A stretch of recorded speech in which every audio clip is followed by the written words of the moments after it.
The surprising part is not that AI can write a decent research summary. The surprise is what actually blocks scientific copilots from earning real authority. It is not intelligence, it is reproducibility, governance, and the ability to prove what happened. A research copilot sounds simple, on paper. You ask a question, it reads papers, it drafts code, it proposes experiments. In practice, that same system is touching the most fragile parts of science.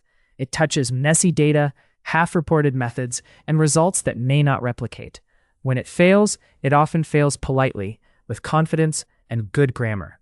So the first high-impact finding is a reality check. General-purpose language models already help with drafting, synthesis, and tool-like workflows. Code-oriented models can scaffold analysis scripts and tests.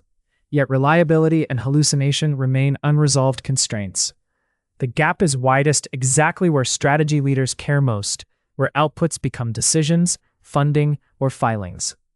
A useful way to think about progress is to separate fluency from execution. Many models can talk through a method or outline a plan in minutes. What they cannot consistently do, yet, is produce a workflow you can rerun later, unchanged, and trust. Scientific work is not just the final answer. It is the data cleaning choices, the versions of libraries, the prompts that shaped retrieval, and the human edits that fixed subtle errors. That leads to the second major finding. The central enabling technology for scientific copilots is not a new model. It is provenance-first infrastructure. If you cannot trace a result end-to-end, you cannot safely scale the copilot. Provenance means capturing the model identity and version, the prompts, the retrieved sources, the tool calls, the datasets, the code, and the execution environment. It also means recording human approvals, instrument settings, and any post-hoc edits. Without that record, speed becomes a trap. A team can generate more analyses, more plots, more claims, and still be moving backward. Reproducibility quietly degrades, while the interface feels more productive than ever. Leaders should internalize one hard gate. If an AI-assisted analysis cannot be reproduced from logs, it should not inform high-stakes decisions. A third finding is that the biggest near-term wins come from orchestration, not replacement. Specialist scientific models can be extremely powerful in their own domain, and protein structure prediction is the clearest example. In 2021, major advances showed accurate prediction of protein structures and interactions using neural networks. Practical server workflows also made structure inference routine for many researchers.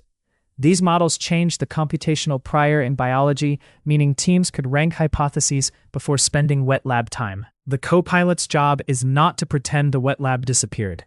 The job is to route between tools, preserve uncertainty, and make validation explicit.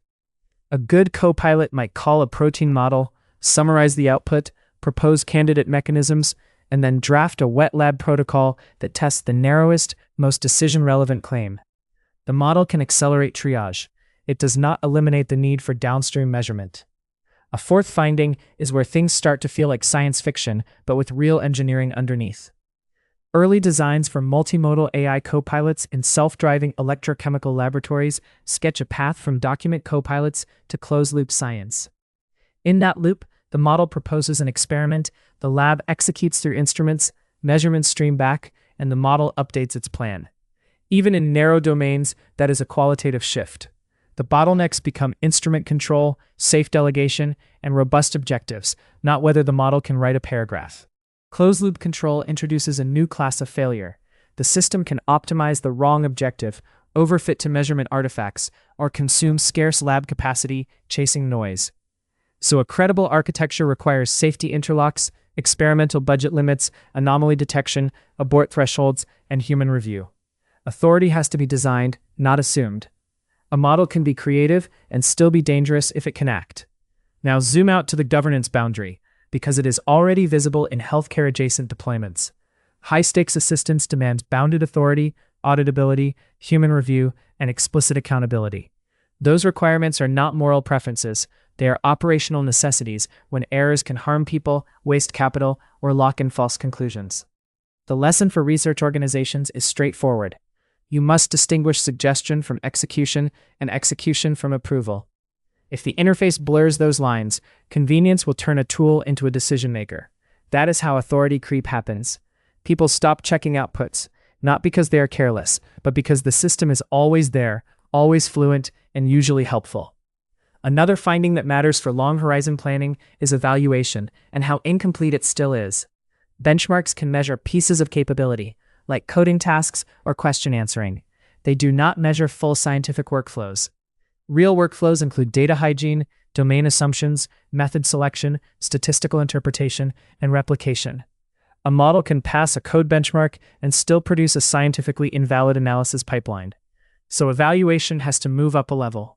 Organizations will need tests that resemble their real work. Did the Copilot produce an analysis that survives independent review? Does the suggested experiment improve expected information gain or just produce easy-to-measure outputs? Those are the metrics that matter because they tie directly to lab throughput and capital allocation. There is also a workforce effect that senior leaders should not ignore. Copilots change how expertise forms. Education research already flags risks of cognitive dependence, assessment integrity issues, and skill atrophy. In labs, the analogous risk is that junior scientists become faster at executing workflows while practicing less experimental judgment. Over time, that can hollow out the human capacity that governance relies on, the ability to challenge results and notice when a method feels wrong. A practical response is to treat copilots like you would treat any powerful productivity layer. You do not just deploy it, you redesign the workflow around it, and you decide what must remain a human skill. You also budget for replication. If automation creates spare capacity, a portion should be reserved for validation and audit, not converted entirely into higher claim volume. Looking across time horizons, the near term, from 2026 to 2050, is about reliable institutional copilots and narrow closed-loop laboratories. Human sign-off remains central for high-stakes actions. The mid-horizon, from 2050 to 2100, is where institutional discovery platforms could run thousands of bounded experimental loops in parallel, integrating simulation, robotic labs, and audit systems. Further out, the limiting factor becomes trust infrastructure, not idea generation. Long-lived discovery systems will be constrained by continuity of records, governance, and access to physical measurement. So what should a strategy or capital allocation leader do with all of this? Right now, fund the boring parts first. Invest in data lineage, electronic lab notebooks, code repositories, environment capture, model version tracking, prompt logging, and audit exports. Build hybrid teams that include domain scientists, research software engineers, data stewards, and governance owners. Require bounded authority and auditability in procurement. Define risk tiers, because not all actions carry the same downside. Remember the simplest diagnostic.